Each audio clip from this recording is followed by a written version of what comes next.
کائنات میں سب سے مہنگی بیٹی سیدہ فاطمہ رضی اللہ عنہ و ارضاہا، اللہ کی رسول نے زندگی کے کس طرح ایٹیکیٹس اور مینرز سکھائے.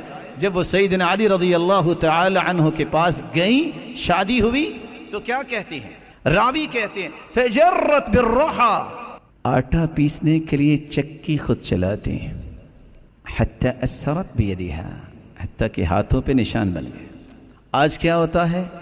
فلاں کے ابا آج آٹا نہیں ہے، ایک کی بجائے 10 بوریاں گھر میں آ جاتی ہیں، پھر بھی نہ شکری ہوتی ہے. واستقت بالقرب، گھر میں پانی کا بندوبست نہیں، مشکیزہ اٹھاتی، چشمے سے پانی بھرتی، اپنی کمر پہ اپنے کندھے پہ اٹھا کے لاتی، حتی اثرت بنحریہا، کندھے پہ نشان بن گئے.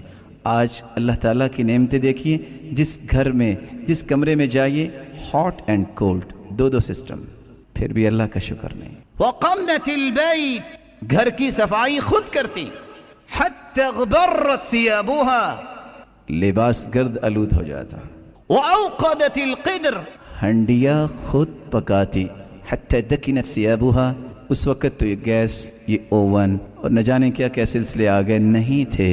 کس طرح وہ پکاتی ہوں گی؟ دھوئیں کی وجہ سے لباس متاثر ہو جاتا. زوجین نے مشورہ کیا کہ اللہ کے رسول صلی اللہ علیہ وسلم کے پاس غلام بھی آئے ہیں، لونڈیاں بھی آئی ہیں، چلو گزارش کرتے ہیں جہاں بقیہ مسلمانوں کو غلام اور لونڈی دی گئی ہے ہمیں بھی دے دیں، ہمارے گھر کے بھی معاملات آسان ہو جائیں.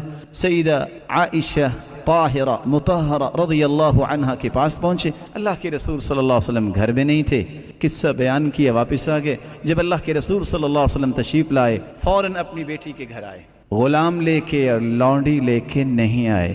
کیا کہا؟ الا ادلکما علی خیر مما سألتما، بیٹا جو تم نے طلب کیا ہے میں اس سے اچھی بات نہ آپ کو بتا دوں؟ کہا کیوں نہیں؟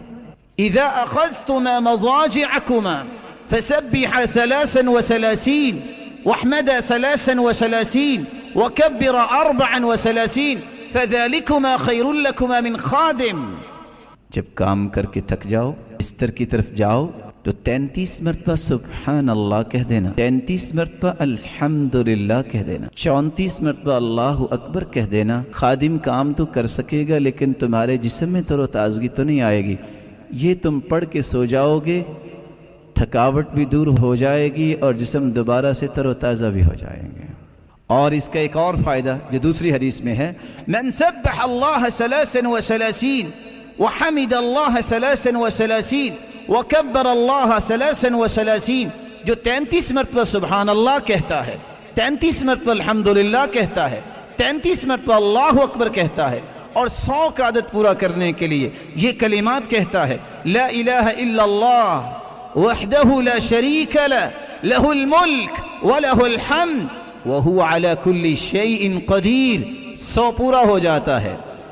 کفرت عنہ خطایاہ وان کانت مثل زبد البحر، سمندر کی جھاگ کے برابر بھی کسی کے گناہ ہوں تو اللہ رب العزت اس کے سارے گناہوں کو معاف کر دیتے ہیں.